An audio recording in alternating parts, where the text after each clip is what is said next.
8 फरवरी 2024 हल्द्वानी के इतिहास में यह दिन हमेशा के लिए काले अक्षरों में अंकित हो गया।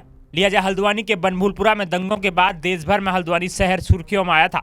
आपको बताते चलें कि 8 फरवरी को नगर निगम और प्रशासन की टीम पुलिस की मौजूदगी में मलिक के बगीचे से अतिक्रमण हटाने पहुंची थी।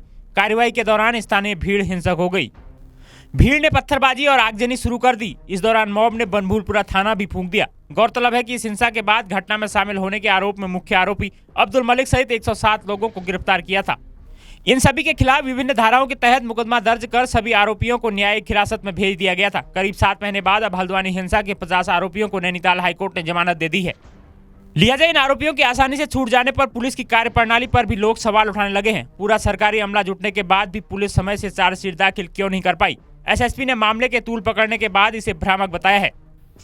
बनभूलपुरा हिंसा से संबंधित कुछ आरोपियों की जमानत होने पर कुछ समाचार पत्रों में तथा सोशल मीडिया में ये भ्रामक तथा तथ्यहीन खबर फैलाई जा रही है कि पुलिस ने समय से चार्जशीट फाइल नहीं की, इस वजह से इनकी जमानत हुई है।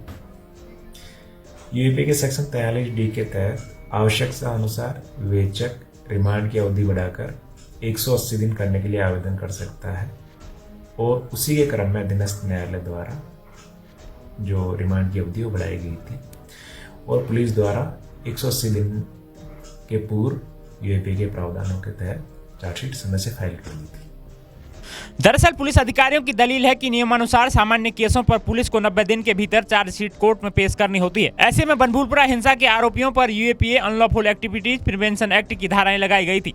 ऐसे मामलों में चार्जशीट दाखिल करने का समय बढ़ाकर 6 महीने यानी 180 दिन का होता है। आपको बताते हैं कि लोअर कोर्ट ने पुलिस द्वारा चार्जशीट दाखिल करने का समय 90 दिनों से बढ़ा दिया था। लिहाजा हाईकोर्ट में अधिवक्ताओं ने इसे गैर कानूनी बताते हुए चैलेंज किया था। यहीं से बाजी पलटी और नैनीताल हाईकोर्ट ने पुलिस के 180 दिनों के भीतर चार्जशीट फाइल करने को खारिज कर दिया। मामला ये बनभूलपुरा में कुछ दंगे के चार्जेस लगाए गए थे लोगों के ऊपर।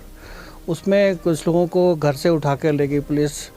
बहुत ही ज़्यादा अत्याचारी रूप से व्यवहार किया गया पुलिस द्वारा और निरपराध लोगों को बंद कर दिया गया।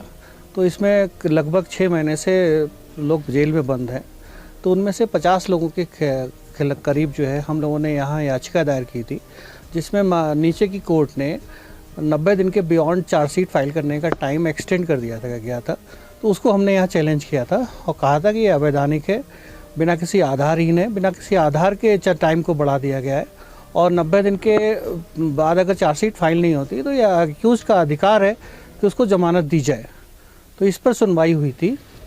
तो इस पर सुनवाई के उपरांत माननीय न्यायालय ने पाया कि ये जो टाइम बढ़ाया गया ये बिना किसी आधार के बढ़ाया गया और ये गलत रूप से बढ़ाया गया। तो इसको सेटिसाइड कर दिया है माननीय न्यायालय ने और समस्त जो 50 अभियुक्त थे उनको जो है डिफ़ॉल्ट बेल ग्रांट कर दी है और सभी को जमानत पर रिहा कर दिया है। इसमें लीगल ग्राउंड होता है कि 90 दिन के बियॉन्ड अगर चार्जशीट फाइल नहीं होती है तो एक्यूज का अधिकार होता है कि उसको जमानत दे दी जाए, भले ही उस पर कितने भी सीरियस चार्ज हो।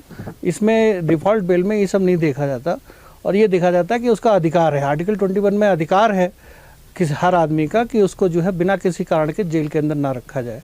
अब सवाल उठने लाजमी है, क्या पुलिस को सही कानून की जानकारी नहीं है? जिस यूएपीए कानून का पुलिस हवाला दे रही है उसे नैनीताल हाईकोर्ट ने कैसे इतनी आसानी से सर्किसाइड कर दिया? सवाल है कि पुलिस 90 दिनों के अंदर चार्जशीट दाखिल कर देती तो बनभूलपुरा हिंसा के आरोपी इतनी आसानी से नहीं छूट सकते। दोस्तों, आप इस पूरे बनभूलपुरा प्रकरण पर क्या सोचते हैं, हमें कॉमेंट्स कर जरूर बताएं।